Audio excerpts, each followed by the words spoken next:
Okay, here we go.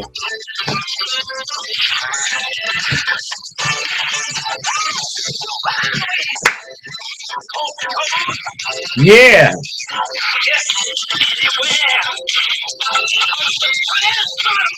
You recognize that? I can't You hardly hear hear it? it. I can barely hear it. Living in America. Oh, James yeah, Brown. I couldn't really hear it. Living in America, James Brown. There you go. Yeah. So, Sex machine. um, somebody told me you work for James Brown. Yeah, just for a little while. What were you, a dancer, or you? What instrument you played? Yeah, I was the magician. I was the opening act. Opening act. Okay. I was the white sheep of the family. White sheep of the family. Okay, he was his brother from another mother. He's told me. Exactly. Okay, so you're a bodyguard. Yes, sir. Bodyguard for almost 20 years with the Godfather. Wow. Yes. Yeah, he was something else. Did you have to call him Mr. Brown? You always call Mr. Brown, Mr. Brown. That's it. I That's what. I used to always try to do the best I could to make sure everybody in the business, at least with the family, with all the people that worked with us, everybody was it was always Mister, whether it be Mister Bradley, Mister Bobbitt, Mister Brown, Mister Johnson, Mister Graham technically, but I was Snowman mostly because he didn't treat me like he treated everybody else. But I used to try to make sure. Everybody called him Mr. Brown because a lot of people like to call him James, and Yeah. I used to get on people about that all the time. I said, "No, it's Mr. Brown," and even a lot of celebrities and stuff try to do the same thing. I try to make sure they had some respect for him, you know. And Right. I used to get myself in some trouble sometimes, but I was telling them, I said, "I don't care. They're gonna have respect for you. Period. They're not gonna like they don't know you that well." Well, when I met him, before I met him, that was at the Circle Star.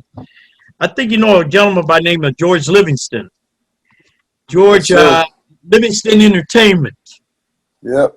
He kind of put this interview together. I'm going to thank him, Livingston Entertainment. George is my brother, Oh and I yeah. understand he's your brother also. Yep. I met George at a James Brown concert, believe it or not, about thinking well over 35 years ago. And when I went backstage to meet Mr. Brown, Hey, James, Bobby, can you get your volume up at all? oh, you having trouble hearing me? Yeah, it's real low. Oh my goodness, I am.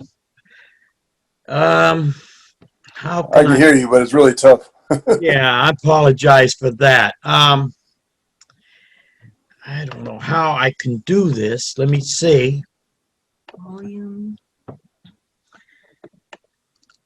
This is a brand new computer. I don't know why I'm having this difficulty. Um, Maybe just your volume button or something. that's what I'm looking for down here. Give me 1 minute. I'm not a computer guy. Let me see if this young lady can do this for me. Thank you. Right there. Next. There it is. If they hit it, it's 100%. Hmm. Well, it I is but what it is. yeah, I apologize, man. I'll talk loud. I got a big mouth. So I apologize. So yeah, I was backstage and I went and had a meeting. I'm just make this real quick. And Mrs. Brown told me, you can meet, my husband will see you, but you have to call him Mr. Brown. And I didn't have any problem with that because what am I going to call you? James, JB. So that was quite appropriate, Mr. Brown, which out of respect anyway. And that was my first encounter with him. And then uh, after the show, he allowed me to go back and we had a great conversation. And at that time, I was able to take photos with him. And from then on, I've had many meetings with him, and it's always been a great time. He's always treated me with respect, and of course, you got to treat him with respect. So anyway, tell us about 20 years. That's a long time. Yeah, I was working, doing a lot of different shows. I did thousands of artists pretty much within the mid 70s to the late 80s. And I got to be friends with one of his really good friends, Vonnie Hilton Sweeney, who was one of his actually kind of part of his management at some point in time back in the day. And I got to be really good friends with her. And then when I went to visit her down in LA, it was really funny. It just seems like, I mean, he called a lot anyway, but it just seems like when I would go visit her, he would call her. And it just seemed like I happened to be there all the time. So, and she was, and while he was in jail, and then he wanted me to work with him when he got out, because he didn't have a staff or anything when he got out of jail. So he needed he needed new everything for the most part, except for some of his, usual guys that used to work with him. So he asked me if I didn't want to come on security with him, and we did a HBO special with Hammer called Influences, and that was our first gig together at the Scottish Rites Temple in Oakland. And we had been talking for a while, so it wasn't that he wouldn't like me to begin with, but then he liked me, and so that's where it started. So The camera, yeah. So that was at MC Hammer. 1 minute. I have some photos. If I can get my other yeah, it's really phone. Hey Bobby, it's really low. I can't hear you. I apologize, man. I'm sorry about this, but I have photos of you. Got one here. Let's see how this is going to work out. Let me see what I got here. 1 minute, man. I'm having technical difficulties. I don't have a engineer here with me to help me.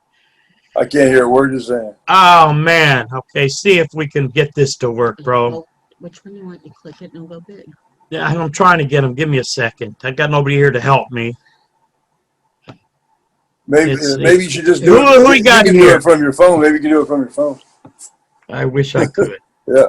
Can you recognize that? Is that your son? That was actually taken at that Influences HBO special. Actually. And who we got there in the picture? Even though I know Hammer for years. So. Hammer, and who's that youngster with him? That must be you. Yeah. That's you. Okay. Hammer, how was it working with Hammer? Yeah, I've known Hammer for years. I knew Hammer before he was Hammer. Okay, he was out in Oakland. He was working for Oakland. That's Paul Abdul. Paul Abdul. And want to tell us about her? Was she with the Lakers then? Was she a Laker girl? Yeah, she was a Laker girl. I didn't when she first got straight up.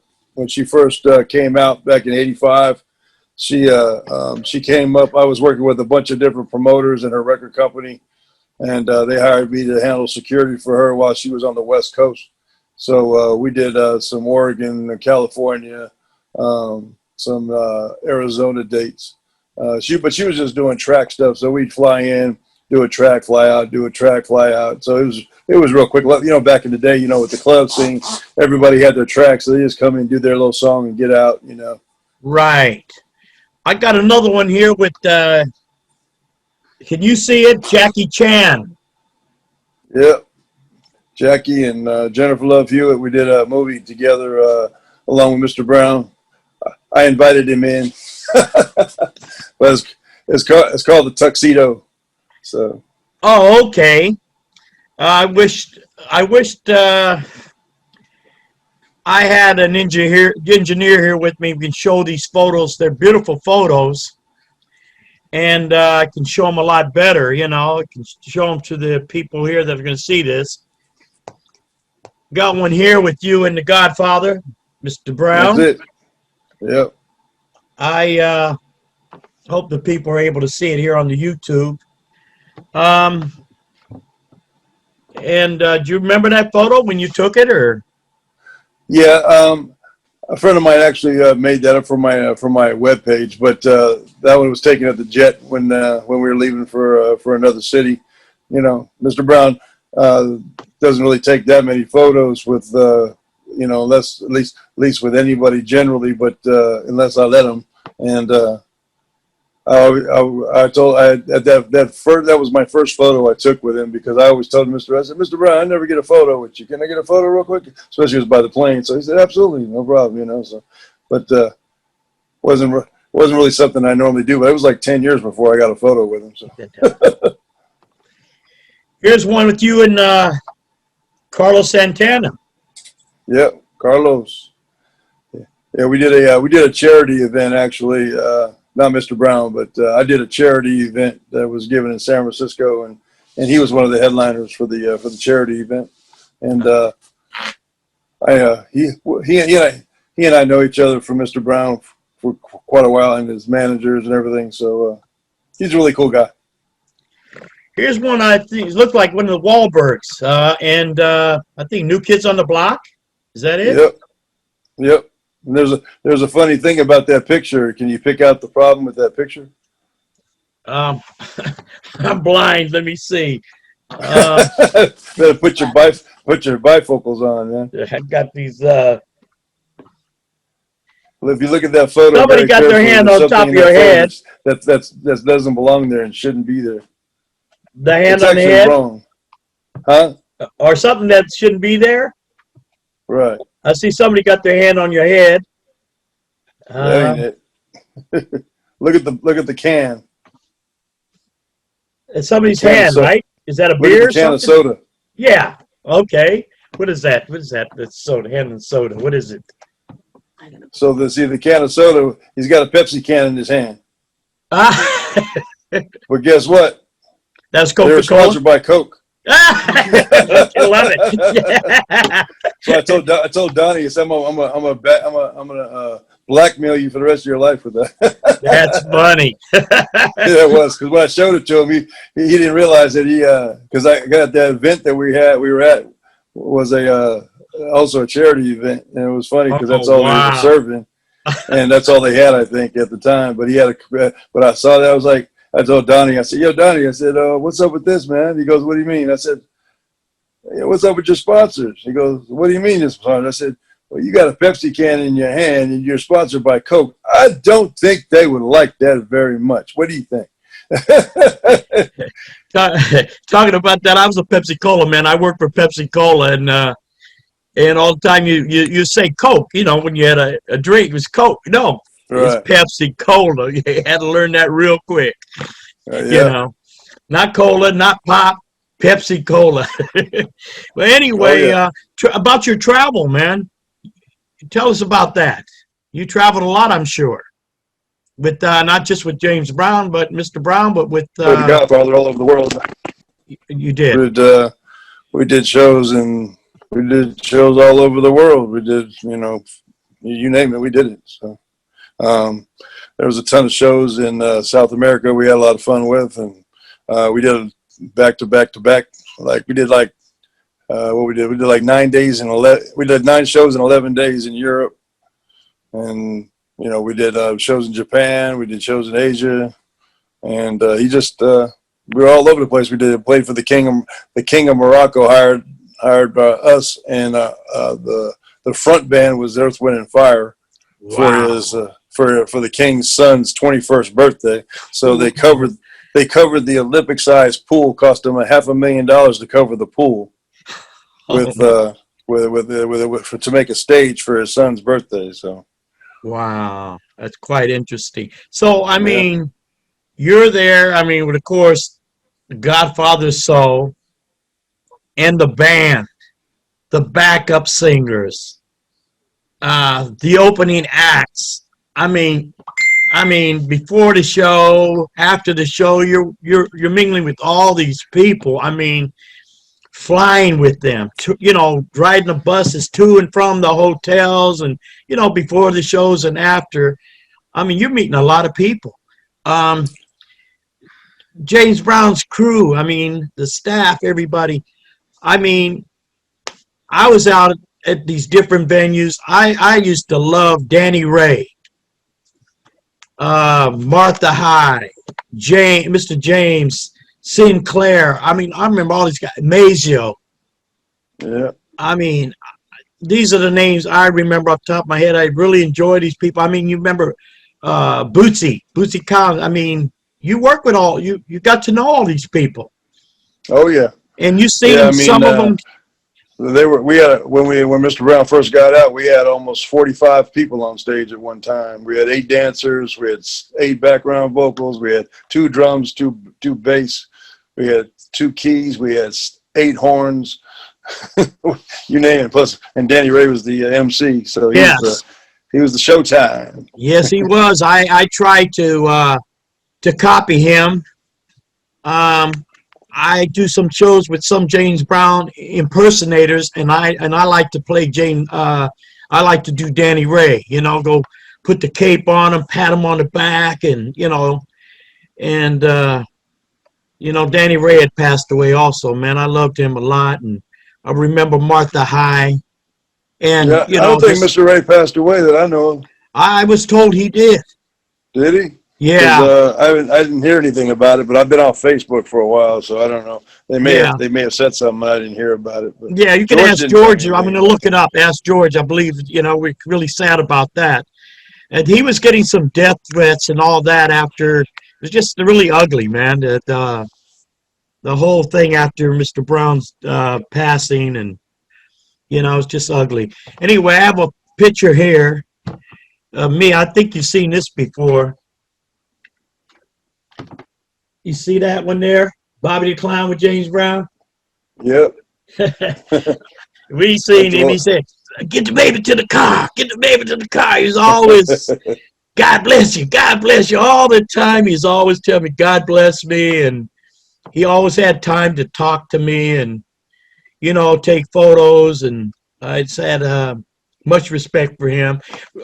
Now I know you came later on. I mean, you weren't with them when Robert Byrd was with them, huh?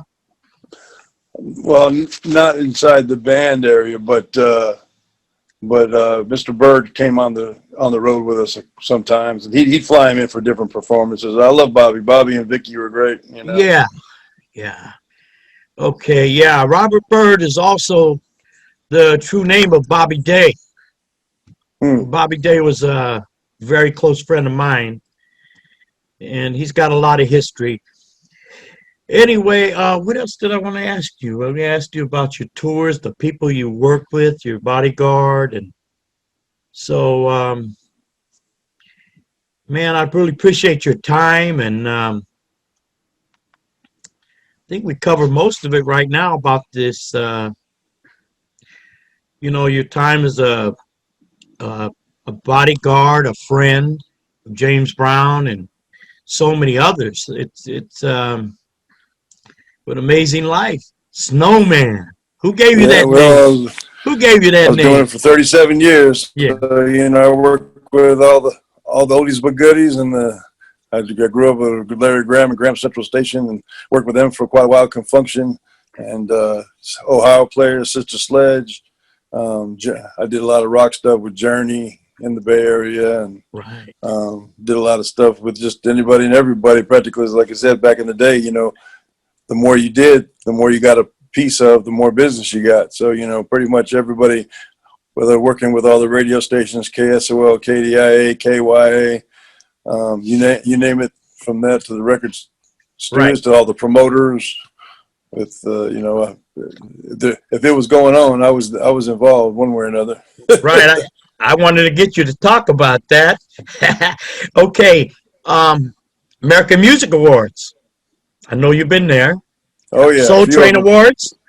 Give Oh, me a the few of awards. those. Tell me about it. Well, there's what's your question? Tell me about it. Which award shows were you in?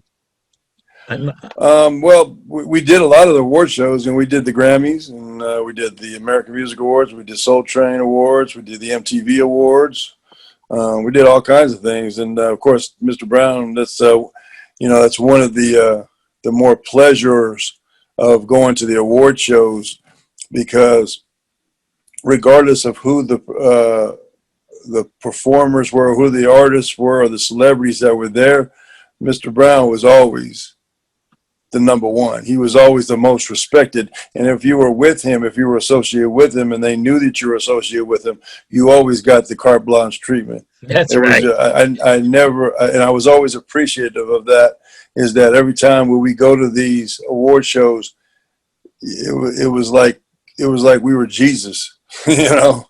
Exactly. And it was just amazing that the respect that they had for him. And I was just lucky and always thankful that that I was a part of that, because it was just something to be a part of, and to really see that they really cared, because you know there was so many things that happened throughout the award shows were a lot of funny things, because like one Grammy Award, the last Grammy Award, 2005, when we were coming downstairs, I had everything cleared out, everything was ready, because he and Usher were performing.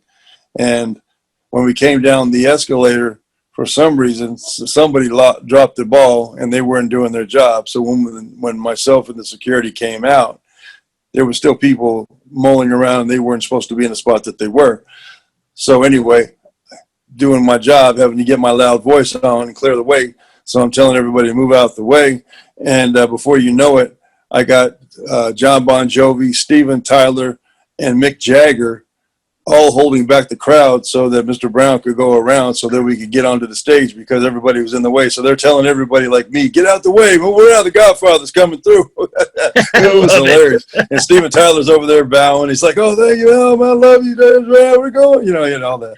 It's crazy. I love it, man. Hey, that's great, man. So that's really I something. hired him. I told Steven and Mick, I told him, I said, you're hired. I love it. But they probably got a better gig, though, you know. I heard that. Michael Jackson, you know how he loved James Brown, you know. Were you around when they were together? Yeah, a couple of times. We did a couple of things. We did a BET award show where Mr. Brown didn't know that he was getting the Lifetime Achievement Award. So they flew Michael in, and he wound up surprising Mr. Brown when he went on stage. And Michael came out and threw the cape on him and gave him an award. And he I never seen him as surprised I saw on that one. He was shocked on that one. Yeah. That was pretty good. And Yeah. and I've known Michael for years, because I worked on the Off the Wall tour and a few other things with him. So that was pretty cool. And he was really a cool guy. And another, you know, just amazing. We were talking about that the other day, all the lost artists that I've worked with. I'm like, damn, I kind of feel like a memorial, you know, with, you know, George Michael and Whitney Houston and Prince and Michael and Luther. And I mean, damn, it's just Roger Troutman. I mean, I can name them off, and I'm like, way too young. These people didn't even make 60. They barely even made 57 or whatever it is. You know, I'm like, this is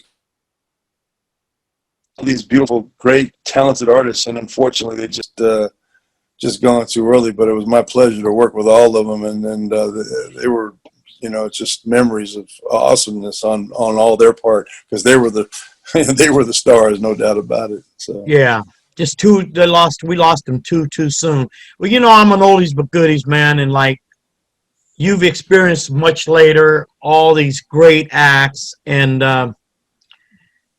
the way you feel about all these, you know, entertainers, I feel the same, but I'm going back a few generations before you, and I'm feeling that way. I've lost all of the entertainers I worked with. And me and George, we talk about this all the time, and I'm trying to do something. It's called trying to do a Hall of Fame of oldies but goodies. We have the Hall of Fame Rock and Roll, working on that now. Anyway, I hope to see you soon, brother. You too, man. We haven't seen each other for a long time, but think about you all the time, and so grateful for you doing this interview with me.